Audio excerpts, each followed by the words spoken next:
Bienvenue sur notre chaîne. Aujourd'hui, nous allons plonger dans un épisode méconnu mais bouleversant de la vie de Thomas Sankara, l'ancien président du Burkina Faso. Un jour, dans une rue de Ouagadougou, il croise une jeune fille, épuisée, en train de s'éteindre lentement, mourant de faim. Plutôt que de détourner le regard, il a agi. Cet acte simple mais profondément humain raconte mieux que de longs discours qu'il était vraiment. Un leader, mais surtout un homme au grand cœur. Revenons maintenant à ce jour particulier. C'était un après-midi brûlant de Ouagadougou. Les rues poussiéreuses grouillaient de vie, des vendeurs ambulants, des enfants jouant pieds nus, des femmes portant des bassines d'eau sur la tête. Mais au milieu de ce décor quotidien, une scène glaçante. Une jeune fille, frêle, couchée sur le trottoir. Son ventre vide criait famine, ses yeux s'éteignaient. Thomas Sankara, en mission dans la ville, passe par là. Il aurait pu ne pas s'arrêter, se laisser emporter par ses obligations officielles. Mais non. Il s'approche. Il se met à genoux, demande doucement « Petite sœur, qu'as-tu mangé aujourd'hui ?» La fillette ne répond presque pas, trop faible. Sans hésiter, Sankara demande à ses gardes et compagnons de lui apporter à manger. Mais il ne se contente pas de donner un morceau de pain ou quelques pièces. Il prend le temps de rester auprès d'elle, de s'assurer qu'elle retrouve ses forces. Ce geste n'était pas une mise en scène, personne n'avait de caméra, il ne cherchait pas la gloire. C'était simplement son instinct, sauver une vie. Cet instant n'est pas qu'une anecdote. Il est la preuve vivante de ce que Sankara répétait sans cesse.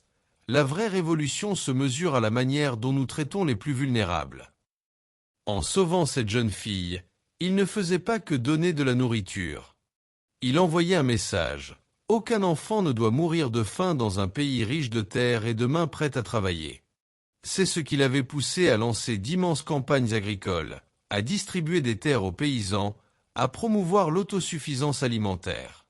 Son rêve était clair, que plus jamais, au Burkina Faso, une jeune fille ne s'effondre dans la rue par manque de nourriture. Ce geste isolé s'inscrit dans une vision beaucoup plus large. Sous Sankara, le Burkina Faso a multiplié sa production céréalière. En seulement quelques années, le pays qui importait massivement est devenu autosuffisant en nourriture. Il disait « Nous devons consommer ce que nous produisons », et produire ce que nous consommons. Il encourageait les paysans, valorisait leur rôle et imposait une fierté nationale dans le travail de la terre. Grâce à lui, des millions de Burkinabés ont pu manger à leur faim. Son combat contre la faim n'était pas théorique, c'était une guerre quotidienne, menée avec énergie et conviction. Ce qui frappe dans cette histoire, c'est la différence avec tant d'autres dirigeants africains ou mondiaux. Beaucoup parlent de justice, mais vivent dans l'opulence, protégés de la misère du peuple. Sankara, lui, n'a jamais accepté ce fossé. Il voyait chaque citoyen comme un frère, une sœur. Cette jeune fille n'était pas une inconnue pour lui, c'était la fille de son peuple.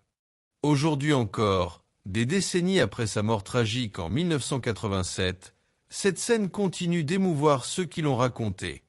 Elle symbolise la cohérence rare entre ses paroles et ses actes. Elle nous rappelle qu'un vrai leader ne se définit pas par ses discours, mais par sa capacité à tendre la main aux plus faibles.